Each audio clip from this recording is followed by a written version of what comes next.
എൻ്റെ എല്ലാ പ്രിയപ്പെട്ട കുഞ്ഞുങ്ങൾക്കും +1 സുവോളജി ക്ലാസ്സിലേക്ക് സ്വാഗതം. കഴിഞ്ഞ ക്ലാസ്സിൽ നാം എന്തൊക്കെ കാര്യങ്ങളാണ് പഠിച്ചത്? നാം കണക്റ്റീവ് ടിഷ്യൂ അഥവാ സംയോജക കലയെക്കുറിച്ചും അതിൻ്റെ ധർമ്മത്തെക്കുറിച്ചും വിവിധ തരത്തെക്കുറിച്ചുമാണ് പഠിച്ചത്. In the last class, we have studied about connective tissue, the different types of connective tissue as well as their function. We were discussing about blood in the last class. What is blood? Blood is a specialized connective tissue. നമ്മൾ കഴിഞ്ഞ ക്ലാസ്സിൽ പറഞ്ഞതാണത്. Blood is a specialized connective tissue as well as it is a fluid connective tissue. Blood ഒരു fluid connective tissue ആണ് എന്നും നമ്മൾ കഴിഞ്ഞ ക്ലാസ്സിൽ പഠിച്ചു. What are the components of blood? Blood has got a liquid part called the plasma and formed elements like erythrocytes, leukocytes and platelets. ഇത്രയും കാര്യങ്ങളാണ് നമ്മൾ കഴിഞ്ഞ ക്ലാസ്സിൽ പറഞ്ഞു നിർത്തിയത്. ബ്ലഡിൻ്റെ കുറച്ച് ക്യാരക്ടേഴ്സ് കൂടെ ഇന്ന് നമുക്ക് പഠിക്കാം. As told earlier, blood has got 3 types of formed elements. The erythrocytes or RBC, leukocytes or WBC, as well as blood platelets or thrombocytes. What is the shape of RBC? RBC is a circular biconcave cell. RBC is a biconcave and circular cell.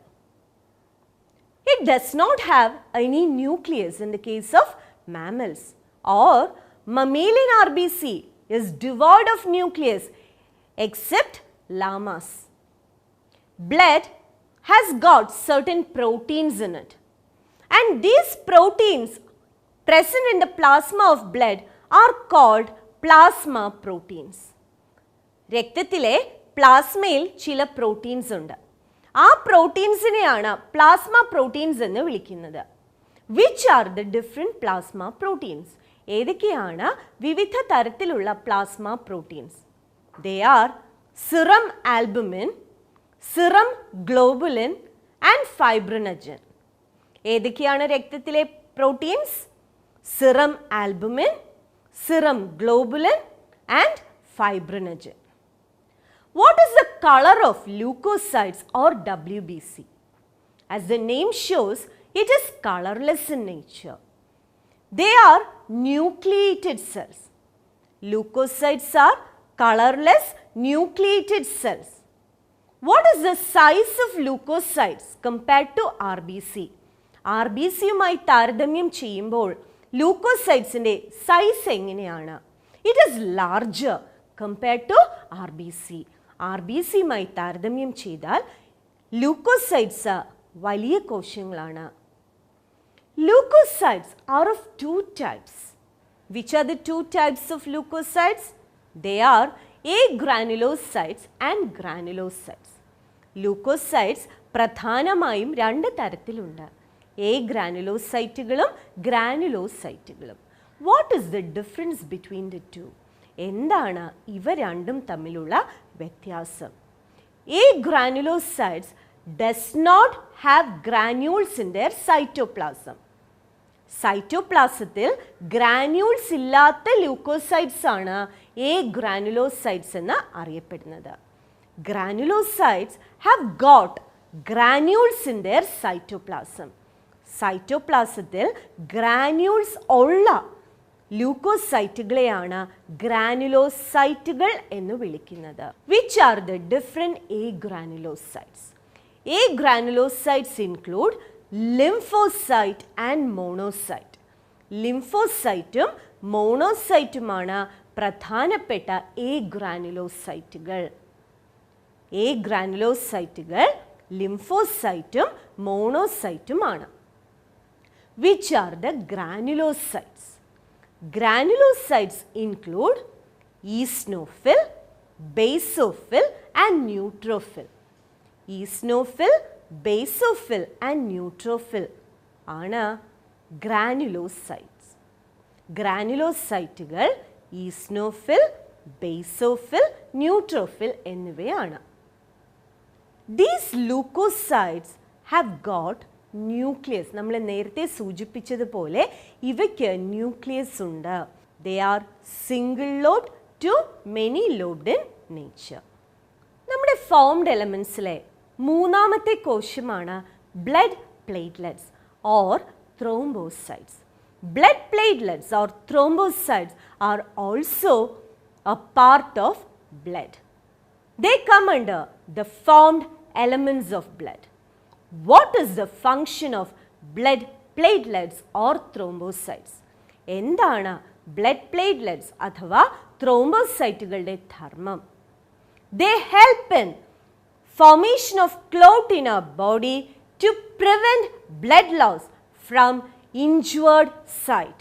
ശരീരത്തിൽ ഉണ്ടാകുന്ന മുറിവുകളിൽ നിന്ന് രക്തം വാർന്നു പോകാതെ blood clot ഉണ്ടാകുവാൻ സഹായിക്കുന്ന കോശങ്ങളാണ് blood platelets അഥവാ ത്രോംബോസൈറ്റുകൾ. We'll be studying more about the other characters of blood in the chapter Body Fluids and Circulation. ബ്ലഡിനെ കുറിച്ചുള്ള ബാക്കി കാര്യങ്ങൾ നാം ബോഡി ഫ്ലൂയിഡ്സ് ആൻഡ് സർക്കുലേഷൻ എന്ന ചാപ്റ്ററിൽ തുടർന്ന് പഠിക്കുന്നതാണ്. Next we are going to study about muscular tissue or muscle tissue. These are the tissues which are concerned with locomotion and movement. ലോക്കോമോഷനും മൂവ്മെൻറ്റുമായി ബന്ധപ്പെട്ട് കാണുന്ന കലകളാണ് മസ്കുലാർ ടിഷ്യൂ അഥവാ മസിൽ ടിഷ്യൂ അല്ലെങ്കിൽ പേശി കലകൾ. Tissues which are concerned with movement of body parts in animals are called muscular tissue. ശരീരഭാഗങ്ങളിലെ ചലനവുമായി ബന്ധപ്പെട്ട് കാണുന്ന കലകളാണ് പേശി കലകൾ അഥവാ muscle tissue or muscular tissue. Each muscle tissue is composed of many muscle fibers, and these muscle fibers are grouped into bundles and arranged in arrays. Each muscular tissue is made up of bundles of muscular fibers arranged in parallel arrays. What do you mean by arrays? Rows or columns. പേശി കലകൾ ധാരാളം muscle fibres കൊണ്ട് നിർമ്മിക്കപ്പെട്ടിട്ടുള്ളതാണ്. ഈ muscle fibres എല്ലാം തന്നെ ബണ്ടിലുകളായിട്ടാണ് കാണപ്പെടുന്നത്. ഈ ബണ്ടിലുകളെ parallel rose ആയിട്ടോ കോളംസ് ആയിട്ടോ അറേഞ്ച് ചെയ്തിരിക്കുന്നതായി നമുക്ക് കാണുവാനായി സാധിക്കും. Each muscle is made up of many long cylindrical fibers arranged in parallel arrays. These fibers are in turn made up of myofibrils, which have got the ability to contract and relax. ഈ fibres നിർമ്മിക്കപ്പെട്ടിട്ടുള്ളത് മയോഫൈബ്രിൽസ് കൊണ്ടാണ്. And these myofibrils have got the ability to contract and relax. Cells of muscle tissue can contract and go back to its original state. ഈ പേശി കലകളിലെ കോശങ്ങൾക്ക് സങ്കോചിക്കാനുള്ള കഴിവുണ്ട്.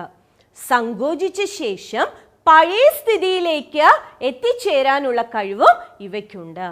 This property is referred to as contractility or contractibility. പേശി കോശങ്ങളുടെ ഈ കഴിവിനെയാണ് contractility എന്നോ കൺട്രാക്റ്റിബിലിറ്റി എന്നോ വിളിക്കുന്നത്. Moving on to the types of muscles. According to the structure, function and location, the muscles are grouped into three. They are striated muscle, non-striated muscle and cardiac muscle. പേശി കലകളെ മൂന്നായി തരംതിരിക്കുന്നു. അവ ഏതൊക്കെയാണ്? Striated muscle, non striated muscle and cardiac muscle. Let us study about each one in detail. First we'll start with striated muscle. Striated മസിലിന് മറ്റെന്തൊക്കെ പേരുകളാണുള്ളത് നിങ്ങൾക്കറിയാമോ? Yes, you are right. Striated muscle is also known as striped muscle. It is also referred to as voluntary muscle. ഇനി വേറെ എന്തെങ്കിലും പേരുണ്ടോ? ഇനി മറ്റെന്തെങ്കിലും പേര് സ്ട്രയേറ്റഡ് മസിൽസിനുണ്ടോ? Yes, it is also known as skeletal muscle. Striated muscle or voluntary muscle or skeletal muscle or striped muscle. ഇതൊക്കെ ഒരേ മസിലിൻ്റെ പല പേരുകളാണ്. Why is it referred to as striated muscle? എന്തുകൊണ്ടാണ് അതിനെ സ്ട്രയേറ്റഡ് മസിൽ എന്ന് വിളിക്കുന്നത്? It is referred to as striated muscle as it got striations. എന്താണ് striations? It has got alternate light and dark bands. ഈ മസിൽ കോശങ്ങളിൽ ഒന്നിടവിട്ട് light ബാൻഡും dark ബാൻഡും കാണപ്പെടുന്നത് കൊണ്ടാണ് അവയെ സ്ട്രയേറ്റഡ് മസിൽ എന്നോ സ്ട്രൈപ്ഡ് മസിൽ എന്നോ വിളിക്കുന്നത്. Striated muscle or striped muscle has got striations in them, hence referred to as striated muscle or striped muscle. Why is it referred to as skeletal muscles? It is referred to as skeletal muscle as it is seen attached to skeletal bones, or as it is seen attached to bones of skeleton, it is referred to as skeletal muscles. അത് നമ്മുടെ അസ്ഥികൂടവുമായി ചേർന്ന് കാണുന്നത് കൊണ്ടാണ് അതിനെ skeletal muscles എന്ന് വിളിക്കുന്നത്. These muscles can work according to our will, hence referred to as voluntary muscle. These muscles are made up of muscle fibers, and each muscle fiber has got a plasma membrane. ഓരോ muscle ടിഷ്യൂവിനും ധാരാളം muscle cells ഉണ്ട്. ഈ muscle സെൽസിന് plasma membrane ഉണ്ട്. ആ plasma മെംബ്രെയിൻ്റെ പേരാണ് സാർക്കോലെമ്മ. The plasma membrane of muscles is referred to as sarcolemma. It has got a cytoplasm which is known as sarcoplasm. മസിൽസിൻ്റെ cytoplasm ആണ് sarcoplasm. Muscles have got endoplasmic reticulum referred to as sarcoplasmic reticulum. ഇവയിലെ endoplasmic റെറ്റിക്കുലത്തിനെ വിളിക്കുന്ന പേരാണ് sarcoplasmic reticulum. So what do you call the cytoplasm of muscle fibers? It is referred to as sarcoplasm. And this sarcoplasm contains contractile units called myofibrils. ഈ സാർക്കോപ്ലാസത്തിൽ ധാരാളം contractile units ഉണ്ട്. അവയുടെ പേരാണ് myofibril, and they are concerned with the contraction and relaxation of muscles. മസിൽസിൻ്റെ വികാസത്തിനും സങ്കോചത്തിനും കാരണമാകുന്നത് ഈ മയോഫൈബ്രിൽസ് ആണ്. In a muscle like biceps, several muscle fibers are bundled together. In a muscle like biceps, several muscle fibers are bundled together. Biceps പോലെയുള്ള ഒരു മസിലിൽ ധാരാളം muscle fibres ഒന്നിച്ച് അടുക്കി വെച്ചിരിക്കുന്നു. And these bundles are enclosed in a connective tissue sheath called fascia. അനേകം bundle of muscle ഫൈബേഴ്സിനെ ഒന്നിച്ച് പൊതിഞ്ഞ് കാണപ്പെടുന്ന കണക്റ്റീവ് ഷീത്താണ് fascia. Next we are going to learn about non-striated muscle. They are also referred to as visceral muscles, unstriped muscle, non-striped muscle or involuntary muscles. Why are they referred to as non-striated muscles? എന്തുകൊണ്ടാണ് അവയെ non-striated muscles എന്ന് വിളിക്കുന്നത്? Because they do not have striations. Striations ഇല്ലാത്തത് കൊണ്ടാണ് അവയെ non striated muscles എന്നോ non striped muscles എന്നോ അൺസ്ട്രൈബ്ഡ് muscles എന്നോ വിളിക്കുന്നത്. Why are they referred to as visceral muscles? Because they are seen in association with our visceral organs. നമ്മുടെ ആന്തരിക അവയവങ്ങളുമായി ബന്ധപ്പെട്ട് കാണുന്ന പേശി കലകളായതുകൊണ്ടാണ് അവയെ വിസറൽ മസിൽസ് എന്ന് വിളിക്കുന്നത്. Why are they referred to as involuntary muscles? Because they do not work according to our will. നമ്മുടെ ഇച്ഛയ്ക്ക് അനുസരിച്ചല്ല അവ പ്രവർത്തിക്കുന്നത്. അതുകൊണ്ടാണ് അവയെ ഇൻവോളണ്ടറി മസിൽസ് എന്ന് വിളിക്കുന്നത്. എവിടെയൊക്കെയാണ് ഈ മസിൽസ് കാണുന്നത്? These muscles are seen on the walls of alimentary canal, urinary bladder, blood vessels, etc. What is the shape of the cells that make up non-striated muscle? The cells are slender, long and fusiform in nature. What do you mean by fusiform? Pointed at both ends. രണ്ടറ്റവും കൂർത്ത നീണ്ട നാരുപോലെയുള്ള കോശങ്ങളാണ് non striated മസിലിൽ കാണപ്പെടുന്നത്. Next is cardiac muscle അഥവാ ഹൃദയ പേശി. എവിടെയാണ് cardiac muscle സ്ഥിതി ചെയ്യുന്നത്? It is located in the heart. നമ്മുടെ ഹൃദയത്തിൽ കാണപ്പെടുന്ന പേശികളാണ് കാർഡിയാക് മസിൽ അഥവാ ഹൃദയ പേശികൾ. Each cardiac muscle in turn is made up of individual cells called cardiac cells. ഓരോ കാർഡിയാക് ടിഷ്യൂവിലും ധാരാളം കാർഡിയാക് കോശങ്ങൾ കാണപ്പെടുന്നു. The adjacent cells are connected by intercalated disc.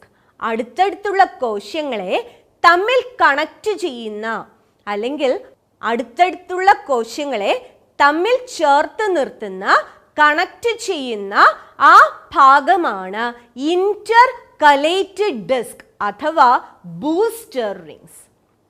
Adjacent cells are held together and joined at junctions called intercalated disc or booster rings. These intercalated discs help the adjacent cells to work together as a unit. ഒരൊറ്റ യൂണിറ്റായി അടുത്തടുത്തുള്ള കോശങ്ങൾക്ക് പ്രവർത്തിക്കാൻ കഴിയുന്നത് ഈ ഇന്റർകലേറ്റഡ് disk ഉള്ളത് കൊണ്ടാണ്. In each cell there is a nucleus. ഓരോ കോശത്തിലും ഓരോ nucleus ഉണ്ട്. When a cell receives a signal, it forces the neighboring cells also to contract. ഒരു കാർഡിയാക് മസിൽ സെല്ലിൽ ഇമ്പൾസ് ലഭിച്ചു കഴിഞ്ഞാൽ അടുത്ത കോശങ്ങളെയും സങ്കോചിക്കാൻ അത് പ്രേരിപ്പിക്കുന്നു. Next is nervous tissue or nerve tissue, നാഡീ കലകൾ. You have studied in lower classes about nervous tissue. It is one of the controlling and coordinating systems of our body. നമ്മുടെ ശരീരത്തിലെ എല്ലാ പ്രവർത്തനങ്ങളെയും ഏകോപിപ്പിച്ചു കൊണ്ടുപോകുന്ന ഒരു അവയവ വ്യൂഹ വ്യവസ്ഥയാണ് നെർവസ് സിസ്റ്റം. ആ നെർവസ് സിസ്റ്റത്തിലെ യൂണിറ്റ്സ് ആണ് nervous tissue or nerve tissue. What makes up the nerve tissue or nervous tissue? Nervous tissue is made up of nerve cells. Nerve cells are also referred to as neurons. ന്യൂറോണിൻ്റെ ഘടന നിങ്ങൾ ചെറിയ ക്ലാസ്സുകളിൽ പഠിച്ചിട്ടുള്ളതാണ്. What are the parts of a neuron? Neuron has got cell body, dendrons, dendrites, axon, axonites, etc. ന്യൂറോണിലെ നീളം കൂടിയ cell പ്രോസസ്സിന്റെ പേരെന്താണ്? It is axon. All these are concerned with receiving of signals and transmission of these signals or messages as impulses. These cells are concerned with receiving information or messages and transmission of these information and messages as impulses. Neurons are specialized for transmission of impulses. How are these neurons held together? എങ്ങനെയാണ് ഈ നാഡീകോശങ്ങളെ ഒന്നിച്ചു ചേർത്ത് നിർത്തുന്നത്? They are held together by another type of cell called neuroglial cell or neuroglia cell. ഈ നാഡീകോശങ്ങളെ ഒന്നിച്ചു ചേർത്ത് നിർത്തുന്നത് മറ്റൊരു കോശമാണ്. ആ കോശങ്ങളാണ് ന്യൂറോഗ്ലയൽ സെൽസ് അഥവാ neuroglia cells. So the nervous tissue is made up of two types of cells. One is the neuron and the other one neuroglial cell. When a neuron is stimulated, an electrical disturbance is generated. This electrical disturbance will be transmitted from one neuron to another. ഒരു neuron stimulated ആകുമ്പോൾ അവിടെ ഒരു electrical disturbance ഉണ്ടാകുന്നു. ഈ electrical disturbance ഒരു ന്യൂറോണിൽ നിന്ന് മറ്റൊരു ന്യൂറോണിലേക്ക് കൈമാറ്റം ചെയ്യപ്പെടുന്നു. And that is how impulse transmission occur. ഇങ്ങനെയാണ് ഇമ്പൾസ് ട്രാൻസ്മിഷൻ നടക്കുന്നത്. What all things did we learn today? We started with blood. Blood ഒരു കണക്റ്റീവ് ടിഷ്യൂ ആണ്. അതൊരു ഫ്ലൂയിഡ് കണക്റ്റീവ് ടിഷ്യൂ ആണ്. അതൊരു സ്പെഷ്യലൈസ്ഡ് കണക്റ്റീവ് ടിഷ്യൂ ആണ് എന്ന് നാം കണ്ടു. ബ്ലഡിന് രണ്ട് പ്രധാന കോമ്പണൻസ് ഉണ്ട്. ഒരു liquid part called plasma as well as formed elements. Formed elements എന്ന് പറയുന്നത് RBC, WBC, blood platelets. What are the functions of platelets?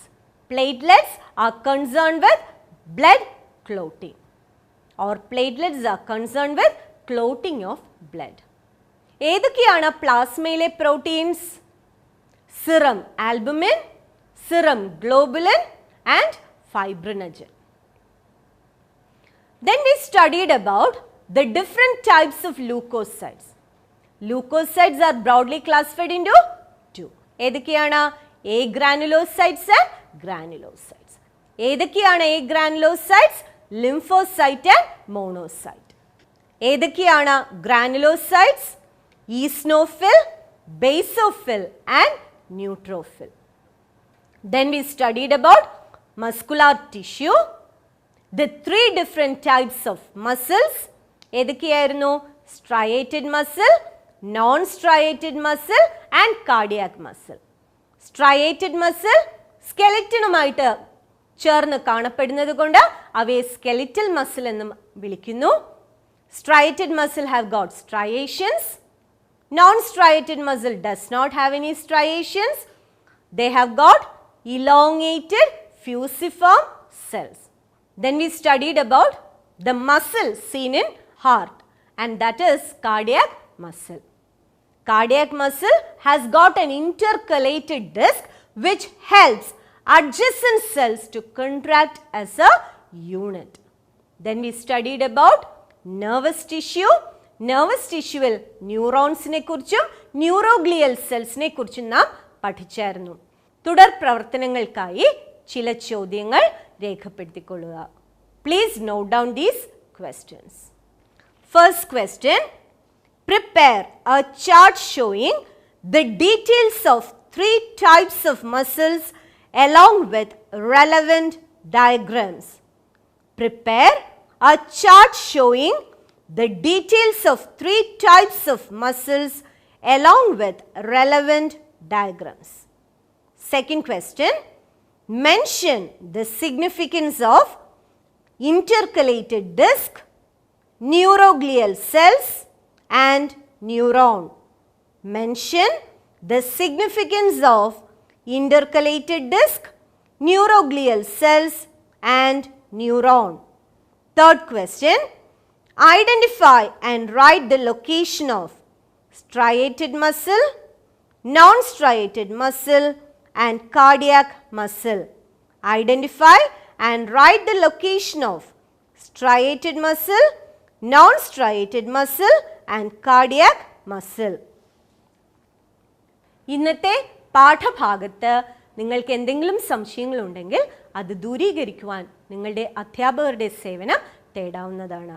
വീണ്ടും ഒരു പുതിയ ടോപ്പിക്കുമായി നിങ്ങളെ കണ്ടുമുട്ടുന്നത് വരെ എല്ലാവർക്കും നന്ദി, നമസ്കാരം.